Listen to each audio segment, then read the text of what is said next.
يقولون إن بيوتنا عورة يقولون إن بيوتنا عورة إن بيوتنا عورة وما هي بعورة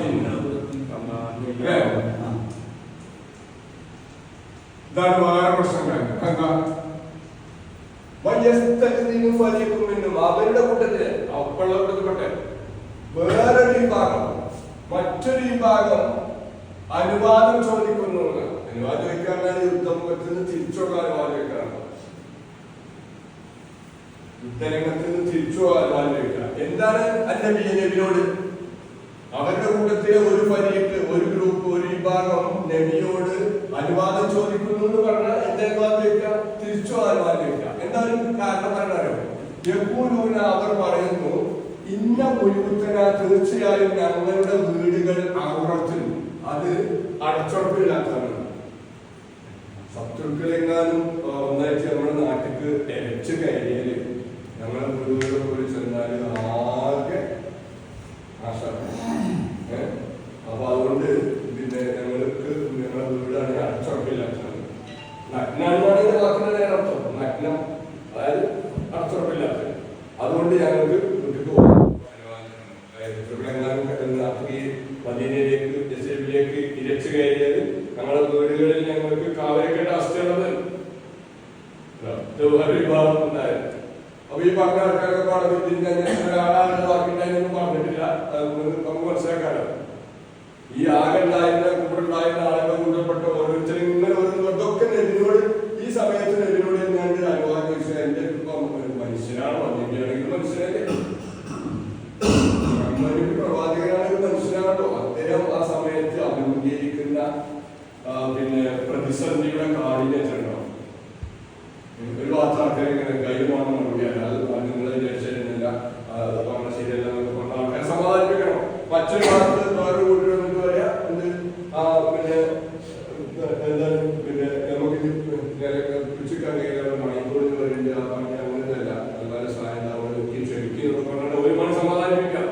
ഇതൊക്കെ പറഞ്ഞിട്ട് ഞാൻ വേറെ കൂട്ടിൽ വലിയ ഇങ്ങനെ മാറിക്കും ഒരു അനുവാദം വെക്കണമെന്ന് തിരിച്ചു പോകാൻ വേണ്ടി ഉറപ്പില്ലാത്തതാണ്.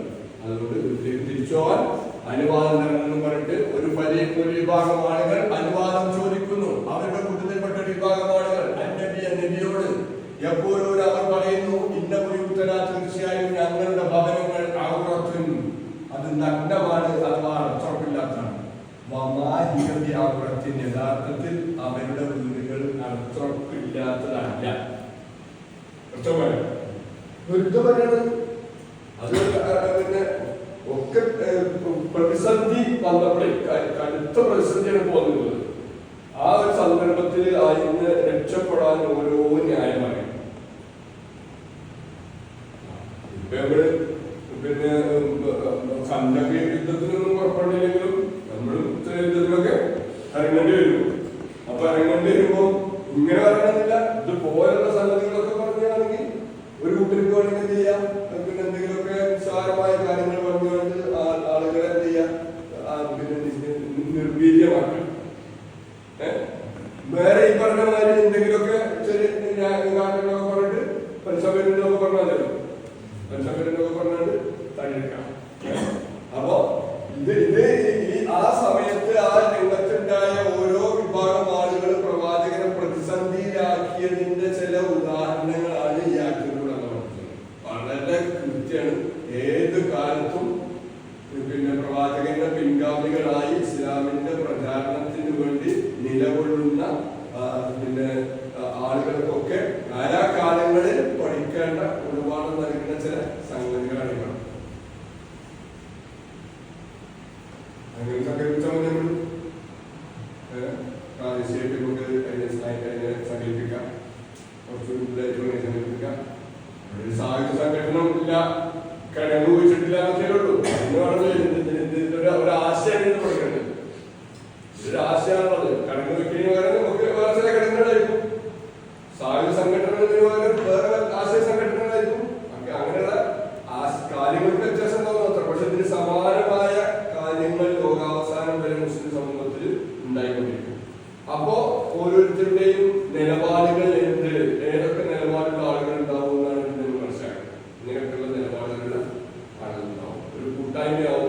നബിന്റെ കാലത്ത് നബിന്റെ ഒപ്പാണ് പോയി പറഞ്ഞിരിക്കുന്നത്. പിന്നെ നമ്മള് അങ്ങനെ ഒരാളുടെ നേതാവും അങ്ങനെ ഒരു കാലം വരാനില്ല. എന്തായാലും നബി ജീവിച്ചിരിക്കുമ്പോൾ പ്രവാചകന്റെ കൂടെ പ്രവാചകന്റെ അനുയായികളാണെന്ന് പ്രത്യക്ഷത്തിൽ പറഞ്ഞ് കൊണ്ടിരിക്കുന്നവരിൽ നിന്ന് പ്രവാചകനെ അഭിമുഖീകരിക്കേണ്ടി വന്ന പ്രതിസന്ധികളെ പറ്റി പറഞ്ഞു.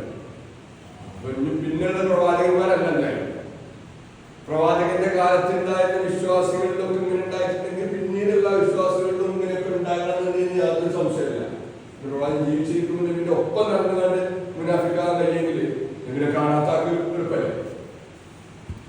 ഇതിന്റെ കൂടെ നടന്ന് കപടനാവാനും നബിന്റെ കൂടെ നടന്ന് ഇങ്ങനെയൊക്കെ പറയാനും പ്രചരിപ്പിക്കാനും നബിന്റെ കൂടെ നടന്ന് ഇങ്ങനെയൊക്കെ തടിയെടുക്കാനും ഒക്കെ ആളുകൾക്ക് കഴിയുമെങ്കിൽ നബിന്റെ കാലങ്ങളിൽ നബിന്റെ അടുത്തൂരെത്താൻ കഴിയാത്ത നിസ്സാരന്മാരായ ആളുകളുടെ മുമ്പിൽ നിന്ന് ഇതിലേറെ പ്രശ്നങ്ങൾ അഭിനയിക്കേണ്ടി വരും എന്നാണ്. അതൊരു വലിയ സംഗതിയാണ് ഇതിൽ പഠിക്കുന്നത്. അത് പിന്നെ അടച്ചുറപ്പില്ലാത്തല്ല. പിന്നെ